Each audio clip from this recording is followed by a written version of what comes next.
Salam, salam sejahtera, salam bertemu kembali di dalam ibadah hari ini. Puji Tuhan, saya harap saudara dan saudari senantiasa dalam keadaan sehat, sejahtera. Saudara dan saudari, hari ini kita akan mendengar firman Tuhan. Dan saya harap supaya saudara ambil waktu ini, rileks dalam hadirat Tuhan.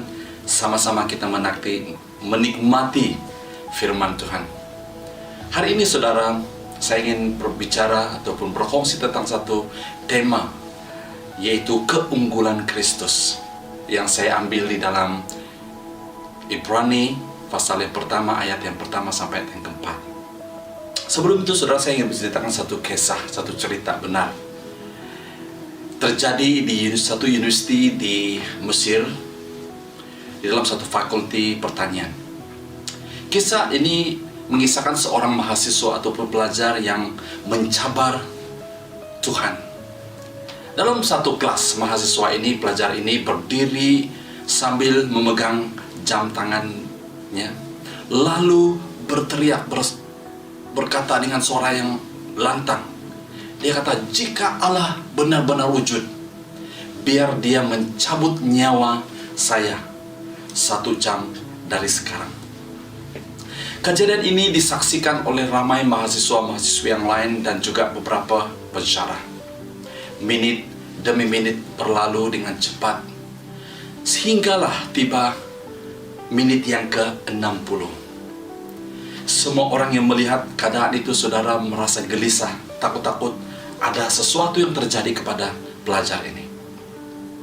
Mengetahui tidak ada apa-apa yang terjadi kepadanya, mahasiswa ini dengan penuh angkuh berkata kepada rakan-rakannya, apakah pendapat Anda dengan semua ini? Saya sudah membuktikan bahwa Allah tidak wujud. Kalau Allah wujud, dia sudah mencabut nyawa saya tadi, katanya. Para mahasiswa yang lain pulang ke rumah masing-masing, dan si mahasiswa ini tadi juga pulang ke rumahnya dengan penuh bangga karena dia telah melakukan sesuatu yang tidak pernah dilakukan oleh sesiapapun. Setibanya di rumah, makanan malam sudah dihidangkan dan ibu bapaknya sedang menunggu dia di hadapan hidangan. Karena dia sudah terlewat, dia bergegas ke dapur dan dia mencuci tangan dan mencuci mukanya. Dan tak kala sedang dia dalam kondisi mencuci tangannya, membasuh mukanya, tiba-tiba dia terjatuh dan tidak bergerak lagi. Dan untuk pendekkan cerita, dia disahkan meninggal dunia pada masa itu. Apa yang mengherankan saudara dan saudari, setelah hasil postmortem diketahui, sangat mengejutkan, sangat mengherankan bahwa puncak kematian anak muda ini adalah karena air masuk di dalam telinganya. Seorang dokter berkata, Allah hanya menghendaki dia mati seperti keldai. Karena saudara, berdasarkan kajian, keldai ataupun kuda boleh mati apabila air masuk ke dalam telinga. Saudara-saudari, cerita ini membawa saya di dalam beberapa pertanyaan kepada Anda hari ini. Seperti anak muda ini, pernahkah Anda bertanya, betulkah Tuhan itu wujud? Mungkin Anda juga pernah bertanya, betulkah Yesus itu benar-benar Tuhan? Pernahkah Anda di dalam hidupmu meragui keimanan Kristenmu? Anda mulai merasa bosan terhadap kekristenanmu. Mungkin Anda juga pernah merasakan bahwa ibadahmu, pemberianmu, pelayananmu, apa yang kau telah lakukan selama ini sia-sia. Ataupun pernahkah Anda tertarik dengan ajaran-ajaran dari agama lain? Ataupun pernahkah Anda ingin meninggalkan Yesus dan mulai mengikut Tuhan lain ataupun ilah-ilah lain? Ataupun saudara, Anda pernah merasa Yesus tidak cukup bagimu, maka Anda perlu mencari yang lain. Saudara dan saudari yang saya kasih, di dalam firman Tuhan hari ini, dalam khotbah hari ini, jika ini merupakan persoalan-persoalan dalam hidupmu, Mungkin Anda mengenal orang lain yang memiliki persoalan-persoalan seperti ini.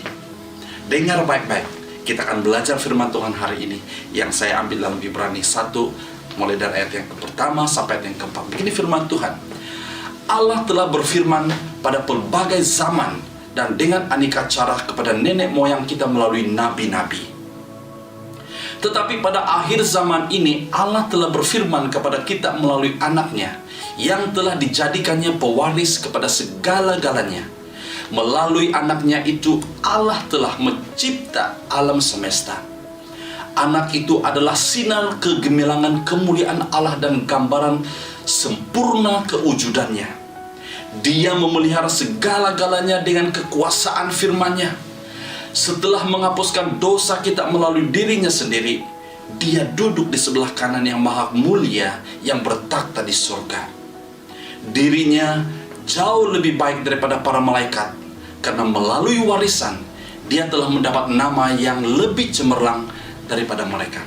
Saudara, sebelum kita lanjutkan, mari kita siapkan hati kita mendengar firman Tuhan.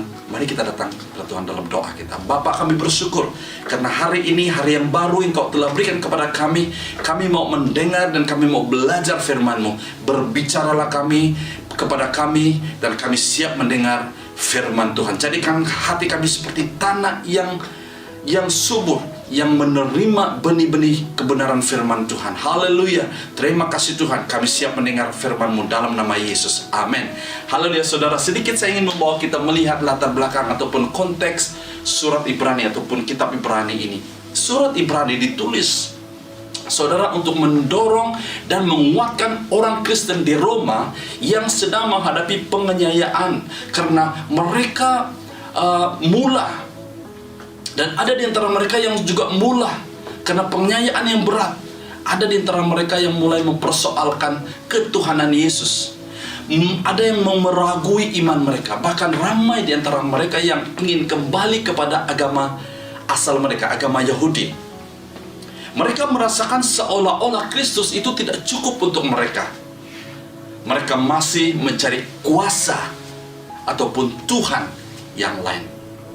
Dan di sini kita melihat para penulis surat Ibrani, karena buku Ibrani ditulis oleh beberapa penulis, ya, bukan single author, membuat perbandingan yang begitu jelas mengenai kedudukan Yesus Kristus sebagai Tuhan yang terunggul jika dibandingkan dengan malaikat, bahkan dengan tokoh-tokoh iman seperti Musa, Yosua, Harun, dan lain-lainnya. Dapat lagi kita simpulkan bahwa buku Ibrani ini membuat satu tema, ialah kristologi, yaitu tentang keunggulan Kristus.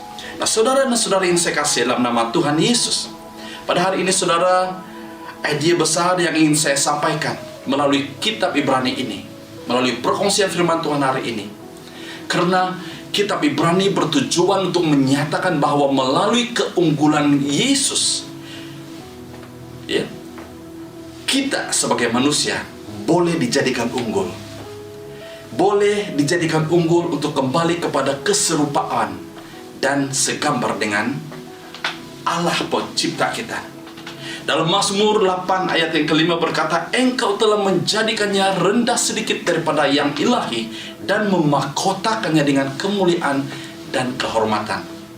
Ingat saudara, Allah menciptakan saya dan saudara dengan serupa dan segambar dengan pencipta kita. Bahkan Mazmur berkata, Dia telah memahkotakan kita dengan kemuliaan dan kehormatan. Nah, apa yang terjadi? Manusia tidak lagi menjadi unggul karena kehormatan dan kemuliaan manusia telah hilang. Itu dicatat dalam Roma 3:23. Karena semua manusia telah berdosa dan tidak dapat mencapai kemuliaan Allah. Maka apa yang terjadi? Allah sendiri menjadi Kristus ataupun menjadi Mesias, penyelamat manusia, bukan saja untuk menebus manusia dari hukuman dosa, malah untuk menjadikan manusia unggul kembali, menjadi ciptaan baru, ya, mengembalikan kehormatan, mengembalikan kemuliaan yang telah hilang itu. 2 Korintus 5 ayat 17 berkata, sesiapa yang ada dalam Kristus adalah ciptaan yang baru. Haleluya saudara. Nah, di sini kita akan melihat dan belajar bagaimanakah manusia boleh menjadi unggul semula.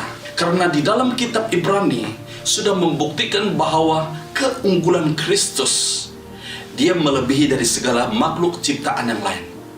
Karena dia bukan saja manusia 100%, karena dia juga adalah Tuhan 100%. Nah saudara, ini adalah suatu hal yang sangat luar biasa. Karena keunggulan Kristus, maka saya dan saudara boleh menjadi unggul di dalam kehidupan kita. Ini yang Paulus katakan ciptaan baru. Nah saudara, pertanyaannya bagaimanakah proses ini berlaku? Nah kita akan belajar bersama-sama, ya, untuk mengembalikan kemuliaan dan kehormatan dan menjadikan manusia unggul semula. Yesus Kristus harus mengorbankan dirinya di kayu salib. Korban adalah satu-satunya cara untuk menjadikan manusia unggul semula, untuk mengembalikan kehormatan dan kemuliaan manusia. Jawabannya, jalannya adalah korban. Kita melihat di dalam Roma 3 ayat yang ke-25.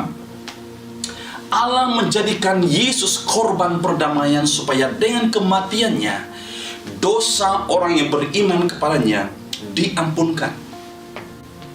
Allah berbuat demikian untuk memperlihatkan keadilannya, karena pada masa silam Allah bersabar terhadap dosa manusia dan tidak menghukum mereka. Yang kedua, kita lihat dalam 1 Yohanes 4 ayat yang ke-10. Demikianlah kasih, bukannya kita mengasihi Allah, tetapi Allah mengasihi kita, lalu mengantar anaknya sebagai apa? Sebagai korban perdamaian bagi dosa kita.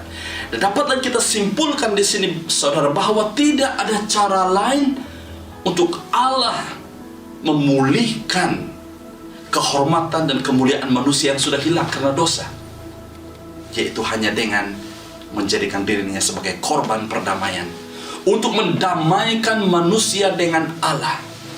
Kita lihat saudara bahwa Kristus adalah korban yang tertinggi, korban yang terbaik berbanding semua jenis korban yang manusia boleh lakukan, yaitu dalam sistem kepercayaan orang Yahudi. Nah saudara dan saudari yang saya kasih dalam nama Tuhan Yesus Kristus, korban kita melihat tadi adalah bahagiannya Tuhan. Dia menyerahkan hidupnya, anaknya yang tunggal, untuk menjadi korban supaya manusia boleh menjadi unggul kembali, supaya manusia boleh menjadi mulia kembali, supaya manusia boleh menjadi terhormat kembali. Nah kita pula melihat bahagian manusia pula. Bahagian manusia pula saudara adalah korban juga. Karena melalui korban Kristus, manusia didamaikan dengan Allah dan mengembalikan status manusia yang unggul itu. Nah Alkitab saudara menggunakan beberapa konsep untuk menjelaskan status ciptaan baru ini, ya. Contohnya menjadi anak, menjadi ahli waris, sahabat, bukan hamba, pengantin dan sebagainya. Nah sebagai respon daripada bahagian kita sebagai manusia, karena Allah telah melakukan bahagian dia, yaitu korban, yaitu dirinya sendiri menjadi korban perdamaian. Maka hari ini saudara, bahagian manusia pula, kita harus melakukan hal yang sama, yaitu mempersembahkan diri kita, hidup kita sebagai korban persembahan yang hidup, suci, dan berkenan kepada Allah. Kita lihat dalam Roma 12 ayat yang pertama dan kedua. Oleh itu saudara-saudaraku, aku menyeru kepadamu demi belas kasihan Allah, supaya mempersembahkan tubuhmu sebagai korban yang hidup, yang suci, dan diterima oleh Allah. Itulah ibadat yang wajar. Janganlah ikut cara dunia, sebaliknya berubahlah menurut pembaharuan fikiranmu. Dengan demikian kamu dapat memastikan apa kehendak Allah itu, apa yang baik, yang diredainya, dan yang sempurna. Secara singkat saudara, ciri-ciri pribadi yang unggul dalam Kristus, ataupun bukti dari mempersembahkan hidup kita sebagai korban, Melalui ayat ini saudara, saya menggariskan beberapa perkara yang membantu kita untuk mengerti, untuk melihat diri kita, untuk kita cek diri kita, ya, sama ada kita sudah menjadi ciptaan baru, ya, sudahkah kemuliaan Allah, kehormatan Tuhan sudah dikembalikan dalam hidup kita ataupun tidak. Pertama saudara, dalam ayat ini mengatakan bahwa ciri yang pertama adalah tidak mengikut cara dunia. Apabila Anda menjadi ciptaan yang baru, ya, ataupun pribadi yang unggul di dalam Kristus, kita tidak mudah mengikut cara dunia ini saudara. Dunia ini mempunyai banyak idea, ya, bahkan ide-ide dunia ini yang diberikan oleh dunia ini saudara adalah ide-ide yang baik. Tapi ingat, tidak semestinya ide yang baik itu adalah kebenaran. Yang kedua saudara, dia berkata bahwa berubah menurut pembaharuan pikiran. Nah, pembaharuan itu sentiasa terjadi dalam pikiran kita. Itu sebabnya saudara, firman Tuhan, membaca firman Tuhan, mendengar firman Tuhan itu sangat-sangat powerful, sangat-sangat berkuasa dalam hidup kita. Karena dia akan bukan saja memberi informasi ke dalam pikiran kita, tapi dia memperbaharui, menukar cara pola pemikiran kita, ya, mengikut kebenaran firman Tuhan. Yang ketiga adalah kita tahu kehendak Allah. Ini luar biasa saudara. Apabila kita diubah, kita menjadi ciptaan baru, kita mengalami kemuliaan Tuhan dan kehormatan Tuhan, karena itu yang ingin dilakukannya, untuk menjadikan kita unggul, ya. Salah satu ciri untuk menjadi kita unggul adalah kita tahu kehendak rencangan Tuhan dalam kehidupan kita. We know the purposes of God in our personal life. Adalah sangat malangnya saudara, kita tidak tahu mengapa kita eksis, mengapa kita wujud di dunia ini. Adalah orang yang paling malang. Tapi siapapun Anda hari ini, dimanapun Anda, dalam kondisi apapun Anda hari ini saudara, tapi kalau Anda tahu kehendak dan tujuan rancangan Tuhan dalam hidupmu, itu adalah perkara yang luar biasa saudara, ya. Yang ketiga, yang seterusnya dia katakan tahu apa yang baik. Ciri orang yang unggul, ciri-ciri orang yang ciptaan baru adalah tahu apa yang baik. Dia dapat membezakan apa yang baik, ya, karena yang baik yang daripada Tuhan, karena Tuhan saja dapat yang memberi yang terbaik kepada kita saudara. Dunia mungkin boleh memberikan ide yang baik, cara yang baik kepada kita, tetapi saudara ingat, tidak semestinya yang baik itu adalah daripada Tuhan. Tapi apabila kita di dalam Kristus, kita tahu itu adalah baik. Itu adalah baik untuk saya, itu adalah baik untuk keluarga saya, ya. Dan yang seterusnya, mendapat keredaan Allah ataupun berkenan kepada Allah. Wow, ini luar biasa saudara. You will gain favor from God. Wow, mendapat perkenanan Allah. Ini luar biasa saudara, ya. Pribadi yang unggul adalah orang yang mendapat perkenanan Allah, mendapat favor Allah. Dimanapun dia pergi, ada favor dari Allah. Dan karena favor dari Allah itu akan menjadi favor, kita akan mendapat favor daripada orang lain, orang di sekitar kita, ya. Dan yang terakhir di sini melalui ayat ini saudara, kita akan menjadi sempurna, kita akan menjadi unggul di dalam Kristus Tuhan. Haleluya, haleluya. Ini luar biasa saudara. Persoalan saya yang seterusnya kepada kita hari ini, untuk kita fikirkan bersama, bagaimana untuk kekal menjadi unggul di dalam dunia yang sering, yang dengan pencobaan yang silih berganti dalam hidup kita. Bagaimana kita mengekalkan keunggulan kita? Bagaimana kita dapat mengekalkan kehormatan kita? Bagaimana kita dapat mengekalkan kemuliaan kita di dalam Tuhan, ya.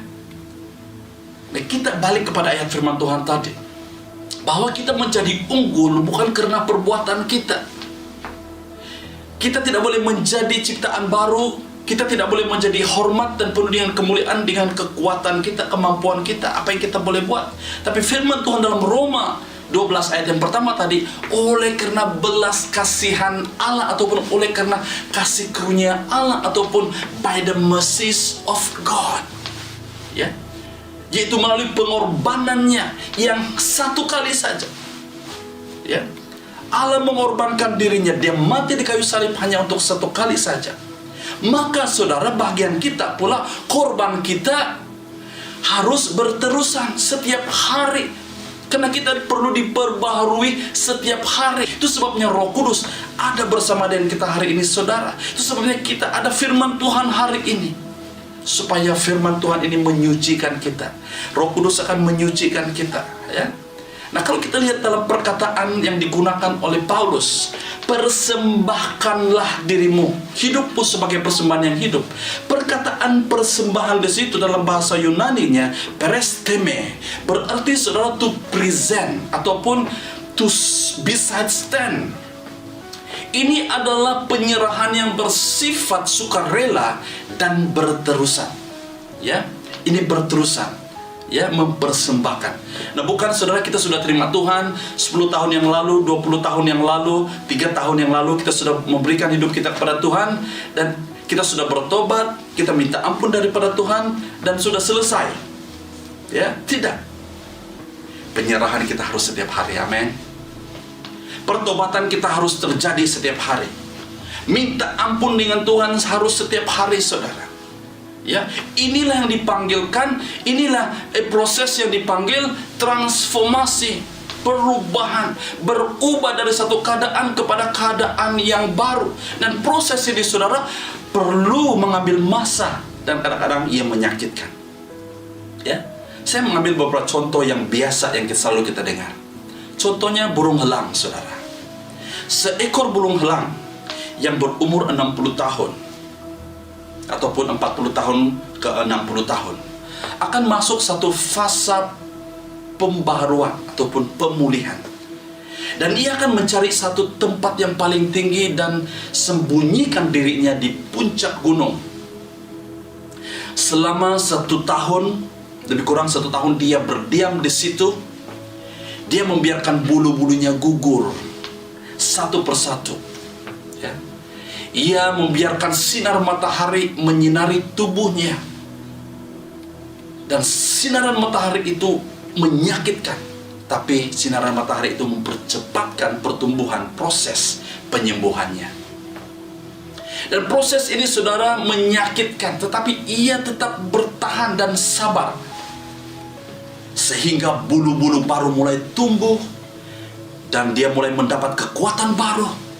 Dan akhirnya, saudara, burung helang ini ataupun burung Raja Wali ini mulai hidup sampai 120 tahun lagi. Wow, ini luar biasa. Cobaan, tekanan, himpitan, penderitaan yang dialami, saudara. Firman Tuhan mengingatkan kita hari ini dalam 1 Korintus 10 ayat yang ke-13. Setiap cobaan yang kamu alami memang biasa dihadapi orang, tetapi Allah setia menepati janjinya. Dia tidak akan membiarkan kamu dicobai melebihi kekuatanmu. Sewaktu kamu dicobai, Allah akan memberimu jalan keluar supaya kamu mendapat kekuatan menanggungnya. Saudara, ketabahan adalah bukan kemampuan kita untuk kita menghadapi masalah, tetapi ketabahan adalah kemampuan kita untuk mengubah penderitaan itu, mengubah situasi kita itu menjadi kemenangan. Itulah ketabahan, saudara. Semua secara nature, secara semula jadi kita tidak suka dengan penderitaan, kita tidak suka dengan tekanan hidup. Tapi akhirnya, saudara, setiap tekanan yang datang dalam hidup kita itu akan menghasilkan ketabahan dalam hidup kita, supaya kita boleh ketabahan itu kita gunakan untuk mengubah penderitaan kita, kesakitan kita menjadi kemenangan dan kesembuhan. Haleluya, saudara. Contoh yang biasa juga kita dengar adalah tentang kupu-kupu ataupun rama-rama, ya, yaitu satu proses transformasi, metamorfosis, ya. Ia bermula daripada telur, daripada egg, dan dia akan berubah menjadi larva, dan kemudian dia bertukar menjadi pupa, dan akhirnya, saudara, kita semua suka dengan butterfly. Saya tidak pernah melihat orang yang tidak suka dengan butterfly, yang takut dengan butterfly, ya, karena butterfly cantik. Kenapa dia menjadi cantik? Kenapa dia menjadi indah? Karena apa saudara? Karena dia sudah melalui satu proses yang dipanggil metamorfosis. Saudara, jika engkau sakit hari ini, jika engkau mengalami tekanan hari ini, saudara, mungkin orang menghina engkau, orang mengecewakan engkau, ya. Mungkin Anda berada di proses lava, ya. Orang menghina Anda, orang takut kepada Anda, ataupun perkara-perkara yang tidak baik terjadi. Tapi ingat, saudara, di akhirnya nanti proses ini akan menjadikan Anda ciptaan yang baru, yaitu jadi seekor butterfly, kupu-kupu rama-rama yang cantik, yang akan disukai oleh ramai orang. Haleluya. Nah, contoh yang ketiga yang saya boleh kongsikan di sini adalah mutiara. Semua kita suka mutiara. Mutiara mempunyai nilai yang berharga. Tapi saudara, sebelum ianya menjadi mutiara, ada satu proses yang terjadi untuk membentuk butiran ataupun mutiara ini. Mutiara, saudara, terbentuk akibat kemasukan satu organisme parasit yang menembusi dinding kerang mutiara. Ketika parasit ini masuk, kerang ini harus melindungi dirinya. Maka kerang ini akan mengeluarkan satu lapisan di dinding bagian dalam kerang untuk membungkus parasit-parasit yang masuk. Dan proses ini, saudara, proses pelapisan ini mengambil masa yang lama dan berterusan, sehingga terbentuklah sebuah mutiara yang cantik, yang sangat berharga dan bernilai. Saudara-saudara yang saya kasih dalam nama Tuhan Yesus, ya, kita semua berhadapan dengan pencobaan setiap hari. Mari saya ingin membawa kita sekali lagi membaca satu bagian firman Tuhan dalam Yakobus 1:2-4. Ini membantu kita untuk memahami apakah pencobaan dan bagaimana kita menghadapi pencobaan. Ya, Yakobus 1 ayat 2 dan ayat 4 berkata, "Saudara-saudaraku, anggaplah sebagai suatu kebahagiaan apabila kamu menghadapi pelbagai cobaan. Karena kamu tahu bahwa ujian terhadap imanmu menghasilkan ketabahan. Pastikan bahwa ketabahanmu itu berterusan, sehingga kamu menjadi sempurna tanpa sebarang kekurangan pun." Wow. Saya sangat suka dengan kebenaran firman Tuhan ini, bagian ayat ini, saudara. Kalau kita lihat, saudara, bahas perkataan yang digunakan untuk menjelaskan sempurna dalam bahasa Yunani adalah tilios. Tilios boleh diartikan sebagai unggul, matang, utuh. Karena apa, saudara? Apa yang terjadi kepada kehidupan kita sebagai orang percaya yang menjadi ciptaan baru? Ya, kita akan menjadi sempurna. Jangan takut, ya, saudara, menggunakan perkataan sempurna. Karena itulah tujuan Allah menjadikan kita utuh.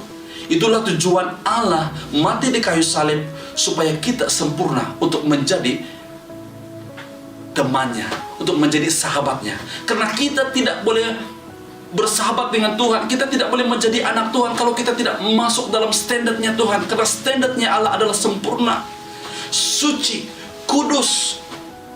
Maka Dia menginginkan setiap orang percaya, setiap pribadi kita sempurna, saudara.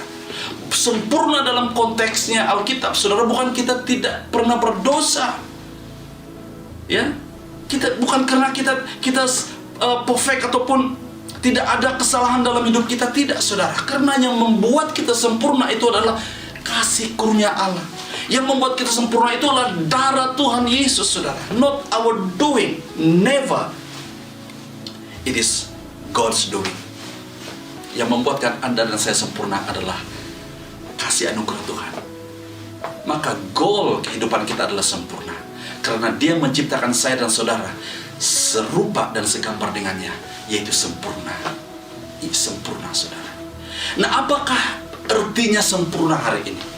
Apakah artinya utuh, matang, unggul, saudara? Yaitu, pertama, memiliki sifat Kristus. Christ likeness.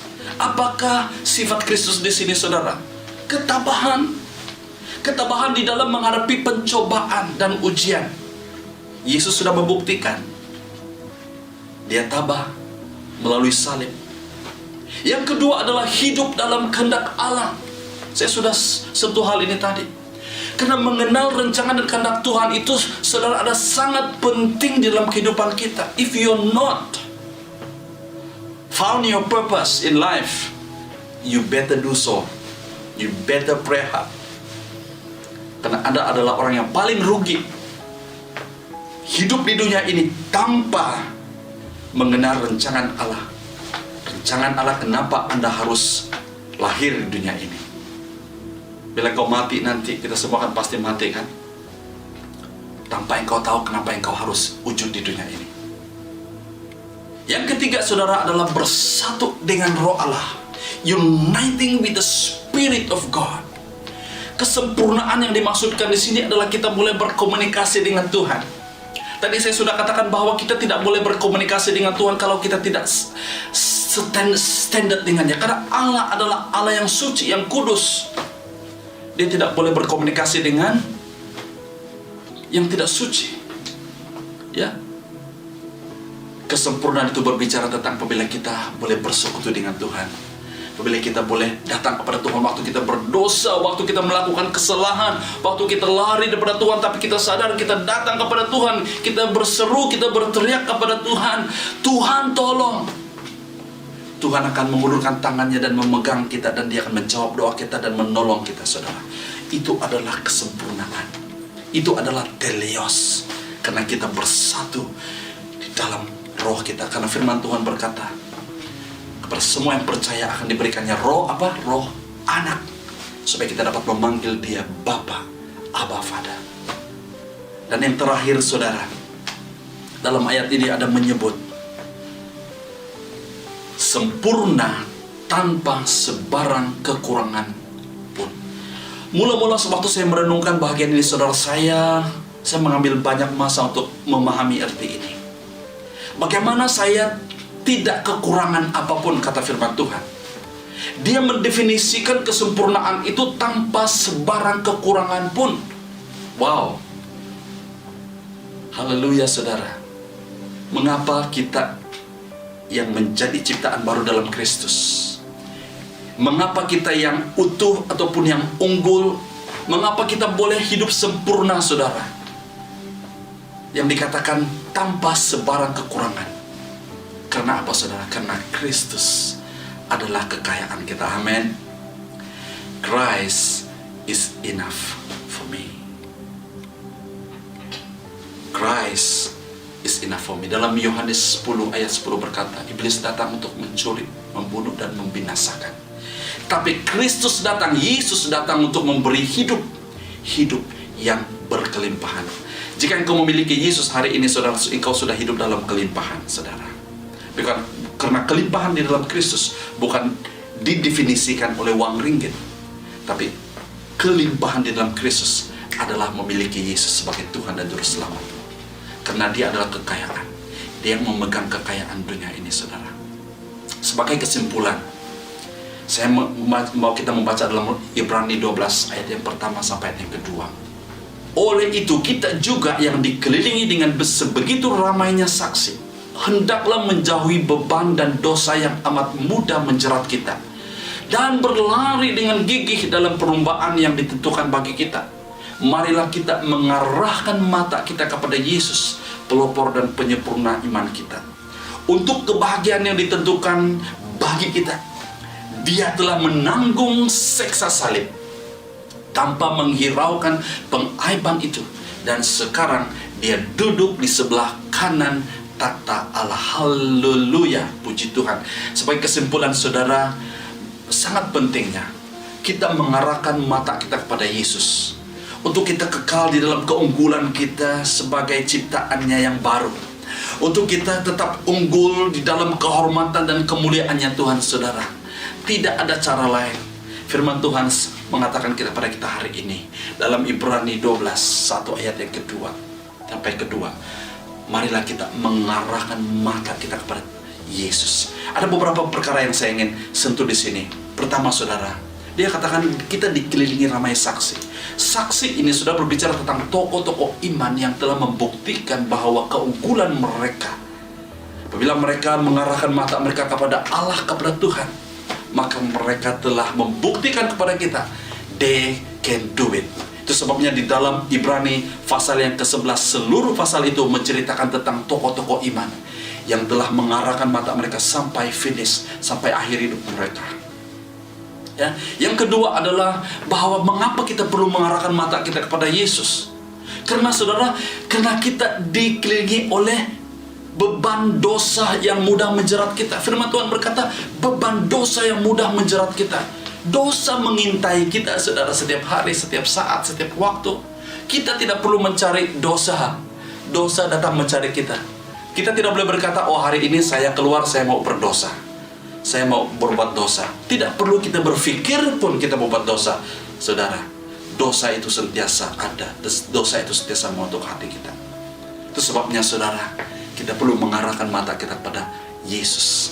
Karena Dia adalah Allah, Dia adalah Tuhan kita. Yang ketiga, hidup ini adalah perlombaan, kata firman Tuhan. Perlombaan, dalam setiap perlombaan saudara ada goal, ada tujuan, ada finishing line.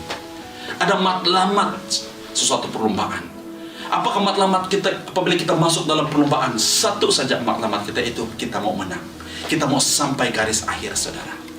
Ada satu kata-kata yang di sini yang sangat bagus. Dia katakan, when you run alone, it is called race. When you run with God, it is called grace. Saudara, apabila kita hanya berjalan sendiri, ya, kita dalam perlombaan. Tapi dalam perlombaan ini, saudara, apabila kita berlomba bersama dengan Tuhan, Tuhan bersama kita dalam perlombaan kita, itulah yang dipanggil grace. Karena Tuhan hadir bersama dengan kita. Amin. Yang terakhir, bahwa kenapa kita harus mengarahkan mata kita kepada Yesus? Karena Yesus adalah pelopor, Dia adalah author, dan Dia adalah penyempurna iman kita. He is the perfecter of our faith. Dia adalah Alfa dan Omega. Dia adalah yang terawal dan yang terakhir. Karena Yesus saja yang dapat ataupun boleh menjadikan kita unggul, yang menjadikan kita sempurna. Karena Dia adalah yang terunggul dari atas semua ciptaan. Karena Dia adalah Allah yang sempurna, maka Dia dapat menyempurnakan kita. Karena Dia adalah Allah yang sempurna. Haleluya, saudara dan saudari. Sebagai respon dan aplikasi, saudara, jangan lagi meragui Yesus. Dan jangan lagi meragui imanmu, iman kekristenanmu. Engkau tidak pernah tersilap memilih Yesus sebagai Tuhan. Jangan lagi menganggap ibadahmu, pemberianmu, jeripayamu, pelayananmu sia-sia, saudara. Karena semua itu tercatat di sorga. Jangan lagi engkau pernah bosan dengan hidupmu, saudara. Ya, kenapa engkau selalu bosan dengan hidupmu? Karena engkau belum mengenal lagi rencana dan kehendak Tuhan dalam hidupmu. Hidupmu dalam Yesus adalah sempurna. Engkau unggul, engkau dimahkotai dengan kehormatan dan kemuliaan. Untuk apa? Untuk melakukan pekerjaan yang mulia di hadapan Tuhan. Jangan lagi engkau mencari ajaran-ajaran lain selain daripada ajaran firman Tuhan, saudara. Jangan lagi sekali-kali engkau melayan perasaan ingin meninggalkan Yesus dan mulai mencari ilah-ilah ataupun Tuhan-Tuhan lain. Kenapa, saudara? Kenapa? Saya mau tekankan ini karena Yesus sudah cukup untukmu.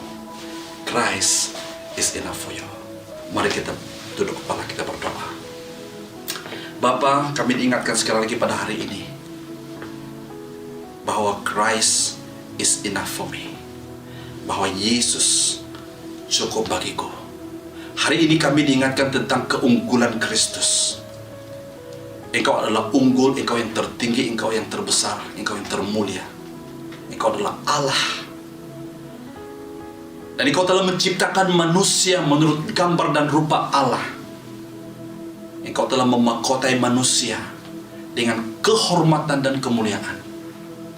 Tapi apabila manusia jatuh dalam dosa, semua itu hancur.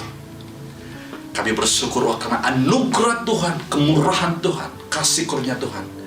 Engkau telah mengorbankan anak-Mu yang tunggal, supaya setiap orang yang percaya kepadanya tidak akan binasa, tapi dikembalikan menjadi unggul semula, dikembalikan kehormatan dan kemuliaan, sehingga kami dapat mengalami dan bersekutu dengan Engkau. Terima kasih Tuhan untuk firman-Mu hari ini. Biarlah firman Tuhan hari ini mengingatkan kami bahwa Engkau adalah Allah. Engkau sudah cukup bagi kami. Kami tidak perlu cari jawaban dari tempat lain. Yesus, Engkau sudah cukup bagi kami. Saudara dan saudari yang saya kasih, biarlah saudara hari ini kita kembali kepada kebenaran firman Tuhan, bahwa tidak ada yang lain yang kita perlu cari. Setelah engkau menemukan Yesus, Yesus sudah cukup bagimu. Tetapi saya juga mau bertanya kepada Anda yang belum lagi menemukan Yesus dalam hidupmu. Mungkin selama ini kau pernah dengar nama Tuhan Yesus. Mungkin engkau pernah membaca tentang Yesus. Bahkan engkau juga pernah membaca firman Tuhan Alkitab. Tapi sampai hari ini kau belum ada persekutuan pribadi dengan Tuhan Yesus. Jika itulah keadaanmu hari ini, saudara, dimanapun engkau berada dan engkau berkata, yes Lord, saya mau terima, saya mau mengalami, saya mau bersekutu, saya mau mengalami keintiman dengan Tuhan. Saya mau, I want to feel the touch of God. I want to experience the love of God. Jika ini merupakan kerinduan hatimu, saudara, dimanapun engkau berada, engkau boleh angkat tanganmu, saudara. Dan engkau boleh tekan emoji angkat tangan, supaya kami boleh doakan Anda, supaya admin kami boleh melayani Anda dan boleh connect dengan Anda. Dan jika itulah kerinduanmu, engkau berdiri ataupun engkau boleh angkat tanganmu sekarang, dan saya berdoa dalam nama Tuhan Yesus. Setiap anak-anak Tuhan yang mengangkat tangan dan meresponi dengan benar dimanapun mereka berada, membuka hati mereka pada masa ini, hamba berdoa di dalam nama Tuhan Yesus, engkau hadir dalam hidup mereka, jadilah Tuhan dalam hidup mereka. Mereka mau menerima engkau, mereka mau mengalami engkau, mereka mau experience engkau dalam kehidupan mereka. Hari ini Tuhan, biarlah engkau menjadi Allah dan juru selamat mereka. Terima kasih Tuhan Yesus. Biarlah keselamatan Tuhan terjadi dalam hidup mereka, bahkan dalam keluarga mereka. Haleluya. Hamba juga berdoa di dalam nama Tuhan Yesus. Saudara, jika engkau sakit, engkau mengalami kepenatan, engkau mengalami kelesuan, engkau mengalami keadaan yang berat hari ini, engkau mengalami kesakitan fisikal tubuhmu, jiwa dan rohmu hari ini, hamba mau berdoa dimanapun engkau berada, engkau boleh angkat kedua belah tanganmu, engkau tanya tanda penyerahanmu kepada Tuhan, dan sama-sama kita beriman kepada Tuhan bahwa hari ini Tuhan akan melakukan mukjizat yang luar biasa. Dengan imanmu, sesuai dengan imanmu kepada Tuhan, engkau akan mengalami perkara yang luar biasa. Dimanapun engkau berada, angkat dua belah tanganmu, saya berdoa dalam nama Tuhan Yesus. Anak-anak Tuhan yang mengangkat tangan mereka, mengangkat hati mereka, apapun pergumulan mereka, apapun masalah mereka, apapun yang mereka gumuli, yang mereka struggle saat ini, di dalam nama Tuhan Yesus, yang sakit disembuhkan, haleluya. Yang dalam kesusahan engkau hiburkan, kuatkan mereka. Yang dalam lemah tubuh, jiwa roh mereka lemah, semangat mereka sudah rendah, hamba berdoa supaya engkau bangkitkan mereka, bangkitkan semangat mereka sekali lagi. Roh Kudus, engkau jamah, engkau hadir, berbicara dalam hidup mereka. Haleluya. Terima kasih Tuhan. Kami istiharkan kebenaran firman Tuhan ini menjadi bagian kami hari ini, di dalam nama Tuhan Yesus, di dalam nama Tuhan Yesus. Haleluya. Jemaat Tuhan yang dikasih, engkau boleh mengangkat kedua belah tanganmu dan terimalah doa berkat. Tuhan memberkati engkau dan melindungi engkau. Tuhan menyinari engkau dengan wajah-Nya dan memberikan engkau kasih kurnia. Tuhan menghadapkan wajah-Nya kepadamu dan memberikan engkau damai sejahtera. Di dalam nama Tuhan Yesus, kami berdoa dan mengucap syukur. Semua anak Tuhan yang diberkati Tuhan, mari kita sama-sama katakan amin, amin, amin. Haleluya. Tuhan Yesus memberkati ibadah kita sampai di sini. Sampai kita berjumpa lagi di minggu yang akan datang di platform yang sama. Stay safe, stay blessed, and God bless you.